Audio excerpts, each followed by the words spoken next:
Aldo Besson e Itelmar Gobi eram sócios da Aldo Autocapas, uma empresa de Porto Alegre que, desde 1966, fazia acessórios para personalizar o interior de automóveis. Em meados de 74, eles perceberam que a alta taxação sobre os carros importados abria espaço para o esportivo nacional de estilo arrojado e acabamento sofisticado, mas com uma mecânica simples e acessível. Em 1976, o governo do general Ernesto Geisel proibiu de vez a importação de veículos, bem como qualquer produto considerado superfluo pelas autoridades. Ao mesmo tempo, a dupla Besson e Gobi tocava o projeto do Miura, que seria o primeiro automóvel fabricado em série no Rio Grande do Sul.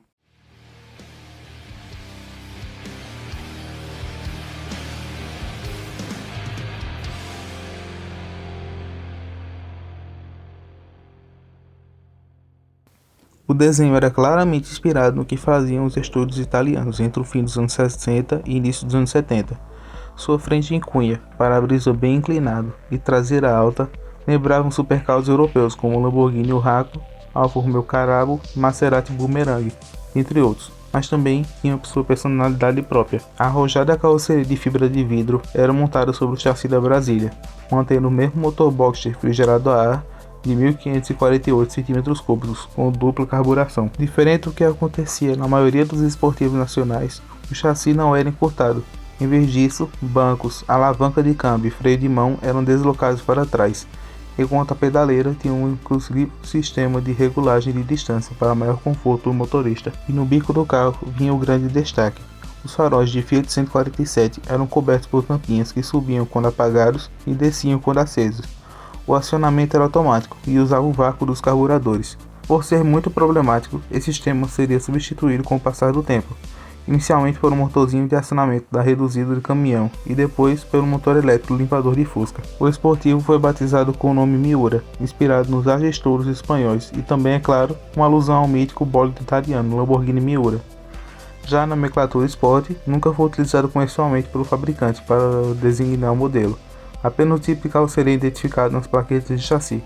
Com o tempo, porém, os proprietários adotaram esse termo como sobrenome. O carro passou a ser conhecido informalmente como Miura Sport. Previsto para ser apressado na 10ª edição do Salão do Automóvel de São Paulo, em 1976, seu lançamento ocorreu de fato em Porto Alegre, no dia 14 de maio do ano seguinte, já como o ano modelo 77, devido ao atraso na fabricação dos vidros e do desenho exclusivo. O primeiro Miura exibia o know-how adquirido pela Aldo Autocapas, e em mais de 10 anos de atividades, bancos reclináveis de fabricação própria, com encosto de cabeça e revestimentos de couro ou corvim, volante com regulagem elétrica de altura, toca-fitas, vidro elétrico e ar-condicionado opcional. Além desses equipamentos que pareciam coisa de outro mundo no Brasil de 77, o que mais chamava a atenção era o exótico painel de instrumentos composto por 3 módulos, contendo velocímetro, conta-giro, amperímetro, manômetro de óleo, temperatura do motor e medidor de combustível. Tinha um quê de italiano como os esportivos de Tommaso Pantera.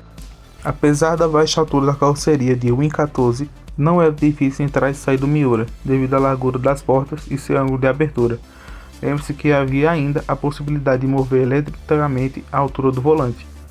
Sob a plataforma da Brasília, com pneus 175/70 aro 13 nas rodas escorro, o esportivo rodava macio, com desempenho porém não estava à altura do estilo, fazia um 0 a 100 em 25 segundos e não passava de 135 km/h. Era mais um veículo de imagem do que de velocidade. No ano do seu lançamento, o Miura custava 128.500 cruzeiros, era muito caro. Por esse valor, era possível comprar até mesmo um Alfa Romeo 2300. Entre os rivais, o Puma GTS saía por 108.580 cruzeiros e o Impellável por 109.350 cruzeiros, mas as boas vendas mostraram que o fabricante estava no caminho certo. O Miura logo se tornou um dos modelos mais desejados do Brasil. Sua primeira aparição foi no Salão do Automóvel de São Paulo de 1978. A fábrica mostrou seu segundo modelo, o Miura MTS. A novidade era o motor do Passat Motor 6, instalado na traseira, dando ao carro um desempenho que faltava. Com exceção do emblema MTS 1.6, não havia diferenças internas ou externas em relação ao Miura convencional, com motor a ar que continuava em produção. Uma característica da Besson e Gobi eram as contínuas modificações nos modelos. Assim, em 1980 a terceira porta desapareceu, o vidro traseiro foi encurtado e o motor ficou bem separado da cabine, com uma tampa externa. As rodas eram vistosas, com círculos concêntricos, e o carro dessa fase foi conhecido pelo nome não oficial de Sport 2. O ano foi marcante para a Miura, além de vender mais de 350 unidades do modelo 1980, que era um número recorde. A saída do projetista Nilo Lachuk fez com que Itamar Gobi assumisse de vez a área de projetos.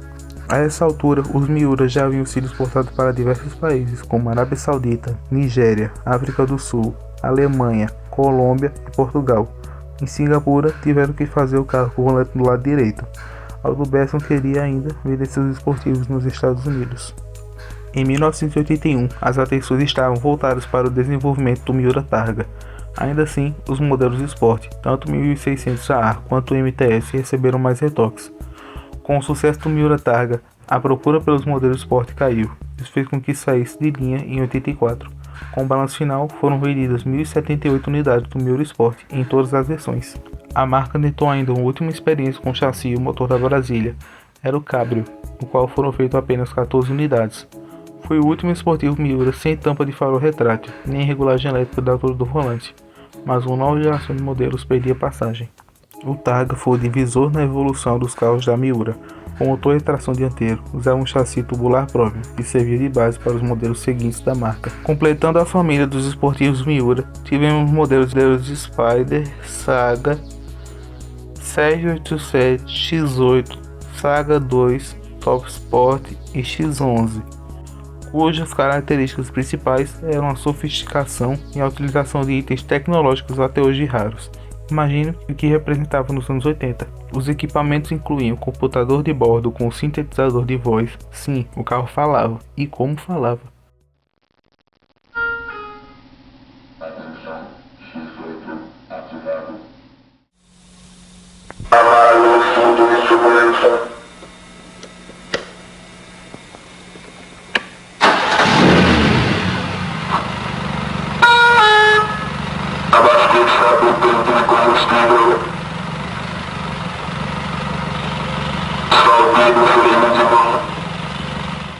Sensor crepuscular, abertura das portas por controle remoto, regulagem elétrica do volante e dos bancos, piloto automático, retrovisor fotocrômico e etc. Mas o que ficou na imaginação popular foram as lâmpadas de neon nos para-choques, que eram presentes em alguns modelos da marca. O objetivo em teoria era que servisse como luzes de estacionamento, mas acabaram sendo usadas para chamar ainda mais atenção para o carro. Também demonstraram ser grande utilidade no tráfego em condições de pouca visibilidade. Mas nos anos 90, o Brasil mudou. As portas se abriram e carros importados voltaram a tomar as ruas. Uma tecnologia de fora começou a chegar com mais força. De repente, o cenário que sustentava os esportivos nacionais deixou de existir. A Miura, que durante anos representou o ápice do luxo e exclusividade brasileira, passou a enfrentar uma nova realidade. Não era mais sobre ocupar um espaço vazio no mercado, agora é sobre competir com o mundo inteiro. Competir com o mundo exige uma escala. Após cerca de 3.500 carros produzidos, cada um carregando sua personalidade própria, a Besson Igobe SA, como era conhecido oficialmente, encerrou a produção dos esportivos em 1992. Mas ainda assim, houve um último suspiro, a BG Truck, que resistiu até 1995, mas o ciclo já estava completo. A Miura é uma lembrança viva de um tempo que o Brasil ousou fazer diferente, em que dois empresários decidiram fazer o que era possível para criar um esportivo sofisticado, com identidade própria e dentro das limitações do país. Não era só sobre números gigantes, era sobre uma visão. E talvez a Miura nunca tenha sido perfeita, mas ela foi necessária, porque mostrou que havia talento, coragem e principalmente um sonho. Algumas marcas podem até fazer história pelos recordes, mas outros fazem história pelo que representam. E a Miura está aí. Enquanto houver alguém disposto a restaurar, preservar e contar essa história, ela nunca vai deixar de existir.